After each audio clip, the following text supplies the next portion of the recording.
Hi everyone जय जगन्नाथ सांग माने आसंतु आज आमे बनेइबा धनु संक्रांति पाई कि धनु मुहा इटा मु खईरे बनेइची एटा आपण माने मुढी रे भी बनेइ परिबे। मु मनीषा आपण माननकु स्वागत करछि सानिशा किचन को। चलंतु एबे बनेइबा स्टार्ट करिबा धनु मुहा। धनु मुहाटी खईरे होई थाए आ मुढी रे में मध्य होई थाए। खईरे जो मुहाटी होई थाए सेटा पूजा रे लागि थाए। देखंतु मु एठी बहुत सारा खई नेइची गोटे बाउल फुल मु खई नेइची। एई खईरे जो धान गुड़िक थाए ताको मध्य मु भल भाबे बाछि सारी। एठी मु गोटे नड़िया को दुई फाळ करी गोटे फाळ यूज करिछि। आउ नड़ियाटी को भल भाबे भांगी सारिबा परे तारो खूळरू नड़िया को अलगा करी नेइछि। करी सारिबा परे ताको भल भाबे छोट छोट करी काटी नेइछि। आउ किछि लंबा साइज रे पतला पतला करी काटी नेइछि। आउ किछि पूरा छोट छोट करी नेइछि। चुनी चुनी टाइप रो करिछि। जमारू कुरी की पकेइबेनी भल लागिबनी एमिति करी पकेइबे। बहुत छोट छोट काटी नेइछि। आउ आवश्यक अनुଯାयी सेथिरे मु किछि काजू नेइछि जोटा कि भल लागि थाए। सेटा ऑप्शनल अछि आपण माने चाहिले यूज करि परिबे।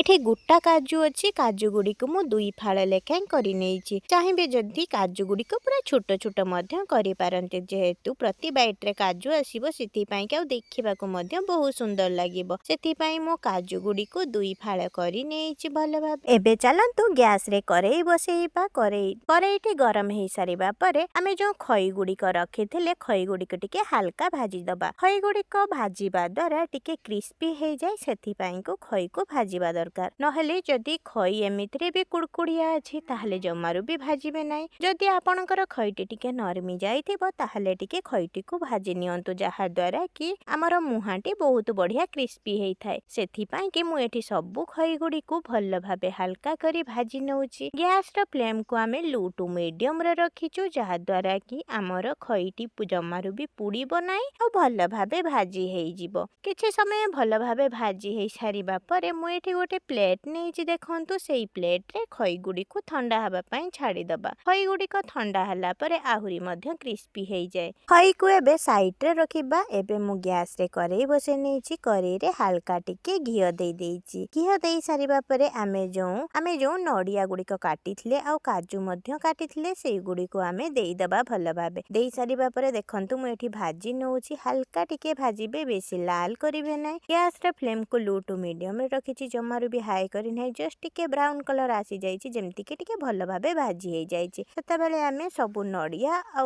काजू गुडी को बाहर करि नबा। सब गुडी को बाहर करि सारिबा परे एठी सेई सेम करेई रे घियो भी टिके अछि। देखंतु सेइथिरे मु एठी गुड़ देई देइछि आवश्यक अनुଯାयी। मु एठी गुड़ देई सारिबा परे किछि समय ताको भल भाबे एमति फुटेई देली। फुटी सारिबा परे सेतिरे हल्का टिके पानी देई देली। पानी देई देबा द्वारा हमर गुड़टी जमारो भी पुड़ी न थाए बे कळा न हेई न थाए। सेति पई कि मु एठी देखंतु गुड़टी को भल भाबे एठी देई सारिबा परे किछि पानी देई ताको फुटीबा पई कि छाडी देली। आउ ताको मेल्ट मध्य भल भाबे करि नउची। देखंतु मेल्ट हेई सारिबा परे किछि समय हम ताको एबे फुटीबा पई छाडी देबा जेमिति कि से ठीक आसी जिवो आउ तार भली क्वांटिटी आसी जिवो आउ भल भाबे हमर बाइंडिंग हेई पारिबो। एई समय रे मु देखंतु गुजुराती देइछि। एठी मु 3टी गुजुराती को छेची तार गुंड मु एठी यूज करि नेइछि। देई सारिबा भल भाबे गुडटी को देखंतु मु एबे गोळेई नउछि। गैस रे फ्लेम को लो रे रखिबे। जमारू भी मीडियम के हाई रे रखिबे नि। एबे गुडर बेटरटी एमिति हवा दरकार जेमिति कि चासनी ठु मुट्टा आउ जेमिति हमर चिक्की बना जाय ताठु नरम टिके हबो। सेमिति आमे रखिबा। बेसी टाण करिबा नै कि बेसी नरम करिबा नै जेमिति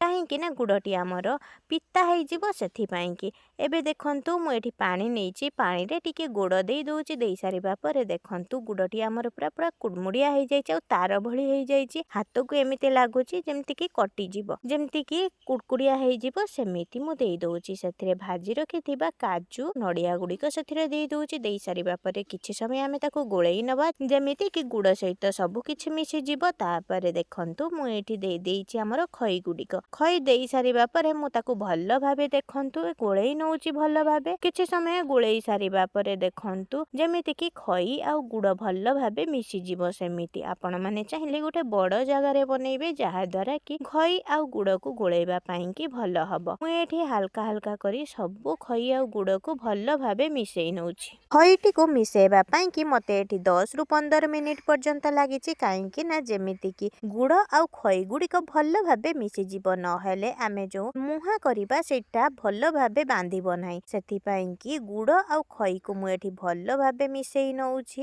ଆଉ ଯେମିତି କି ଗୁଡ଼ର କ୍ୱାଣ୍ଟିଟି ଟିକେ ଅଧିକ ଥିବ, କାହିଁକି ନା ଗୁଡ଼ କ୍ୱାଣ୍ଟିଟି ଅଧିକ ରହିବା ଦ୍ୱାରା ଆମର ମୁହାଁଟି ଭଲ ଭାବେ ବାଇଣ୍ଡିଙ୍ଗ ଆସିଥାଏ। ଏବେ ଦେଖନ୍ତୁ ମୁଁ ଭଲ ଭାବେ ଏଠି ଗୋଳେଇ ନେଲୁଣି ଖଇ ଆଉ ଗୁଡ଼ ଗୁଡ଼ିକୁ। ଏବେ ମୁଁ ଗୋଟେ ଶୁଖିଲା ପ୍ଲେଟ ନେଇଛି ବା ଗୋଟେ ବଡ଼ ଥାଳି ନେଇଛି। ସେଥିରେ ମୁଁ ହାଲକା ଟିକେ ଘିଅ ଲଗେଇ ଦେଇଛି। ଆଉ ଘିଅ ଲଗେଇ ସାରିବା ପରେ ଆମେ ଯୋଉ ଖଇ ଆଉ ଗୁଡ଼ର ମିଶ୍ରଣଟି ରଖିଥିଲେ ତାକୁ ଆମେ ସେଥିରେ ଦେଇଦବା ଦ୍ୱାରା ଆମେ ଯୋଉ ଘିଅ ଲଗେଇଛେ ଆଉ ଏ ଗୁଡ଼ ଗୁଡ଼ିକ ତଳେ ଆମର ଲାଗିବନି ଥାଳିରେ। ଦେଖନ୍ତୁ ଆକୁ ମୁଁ 1 ମିନିଟ ପାଇଁ ଥଣ୍ଡା ହବାକୁ ଛାଡ଼ି ଦେଇଛି। ତାପରେ ଆମେ ଗୋଲାକାର ଆକୃତି ଦବା। ମୁଁ ଏଠି ଭଲ ଭାବେ ଦେଖନ୍ତୁ ଖଇ ଗୁଡ଼ିକୁ ଖେଳେଇ ଦଉଛି। 2 ହାତ ଦେଖନ୍ତୁ ମୁଁ ପାଣିରେ ଲଗେଇ ଦେଇଛି। 2 ହାତରେ ପାଣି ଲଗେଇ ସାରିବା ପରେ, କାହିଁକି ନା ବହୁତ ଗରମ ଅଛି ସେଥିପାଇଁ କି ମୁଁ ଏଠି ଦେଖନ୍ତୁ ସାଙ୍ଗେ ସାଙ୍ଗେ ବା ଜଲ୍ଦି ଜଲ୍ଦି ଆମେ ଏଠି ଗୋଲା ଆକାରରେ ଦବା, ନହେଲେ ଆମର ଖଇ ଗୁଡ଼ିକ ଶୁଖିଯିବ ଆଉ ଯେମିତି ଉଖୁଡ଼ା ଟାଇପରେ ହେଇଯିବ। ସେଥିପାଇଁ କି ଦେଖନ୍ତୁ ମୁହାଁ ପାଇଁ କି ଆମେ ଜଲ୍ଦି ଜଲ୍ଦି ଯେମିତି ଆମେ ଲଡୁ ତିଆରି କରୁ ସେମିତି ଏହାକୁ ଆମେ ବନେଇବା। ଏଠି ପାଣି ହାତ ବାରମ୍ବାର ମୁଁ ହେଇଯାଉଛି, ଯାହାଦ୍ୱାରା କି ଆମର ମୁହାଁଟି ଭଲ ଭାବେ ହେଇପାରୁଛି। ନହେଲେ ବହୁତ ଗରମ ଅଛି, ହାତ ତାତି ବା ଫୋଟକା ହେଇଯିବ।